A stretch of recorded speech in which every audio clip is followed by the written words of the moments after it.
day, everyone. Today, we will talk about a topic titled Who Decides What's Correct? Rethinking Grammar Through World Englishes. To begin, let's take a closer look at some sentences and reflect on our first impression. What if I told you that what we often call bad English is actually meaningful, systematic, and real? Let's be honest.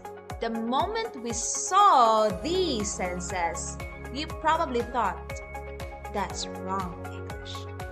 But here's the question. Are they really wrong?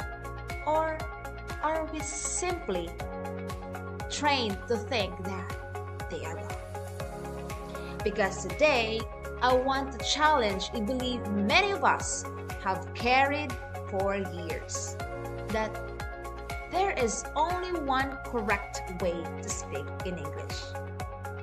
English today is a global. It is not owned by a country or culture. This is where world Englishes comes in. When we say world Englishes, refers to the different varieties of English. It's used across the world actually. It is shaped by local culture, identity, and communication needs. So, English in the Philippines is not exactly the same as English in Singapore, Nigeria, or India. And that difference is not a problem. It's a natural result of how language evolves. Okay, so let's look at this sentence. She go market yesterday. In standard English, we expect she went to the market yesterday. But in some varieties like Philippine English or other localized Englishes, verbs may not always follow strict tense, marking the same with. Notice this, the sentence still communicates as complete idea. Who is she? Action is go. Time is yesterday. So even without the past tense, the meaning is clear. Okay? So basically this shows us something important. Grammar variation does not equal communication failure.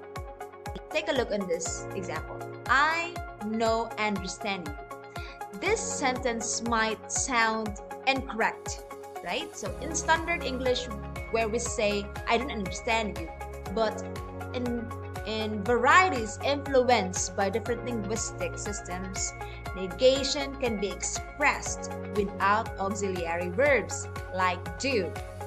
Again, the structure is different, but the meaning is immediately understandable.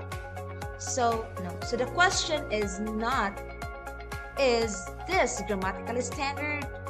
The real question is, does it communicate effectively within its context? Okay, another example. In standard English, we might say he is very full already, but in Singlish and similar varieties, the verb is may be dropped and intensifiers like very function naturally within the sentence. This is not random error.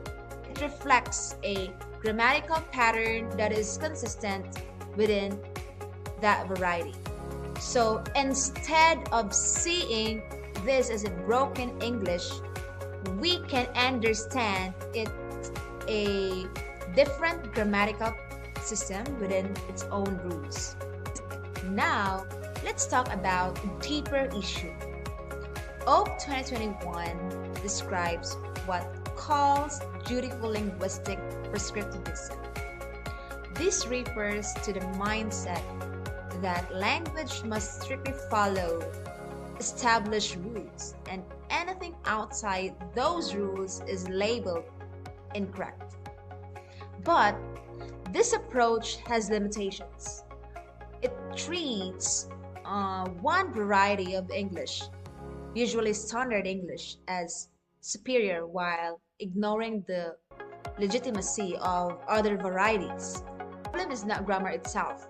The problem is when grammar becomes a tool for judgment instead of understanding. Let's shift our mindset.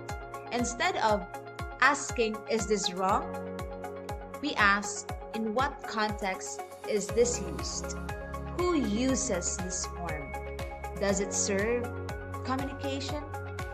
When we do this, we stop treating language as something that must be controlled and start seeing it as something that lives, grows, and adapts.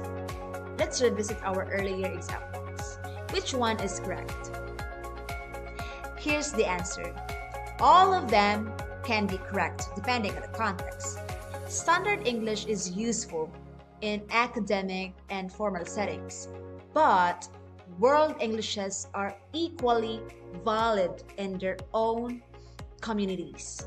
So, correctness is not absolute, it is contextual. Now, think about your own experience. Have you ever adjusted your English when talking to different people? Mixed languages in daily conversation?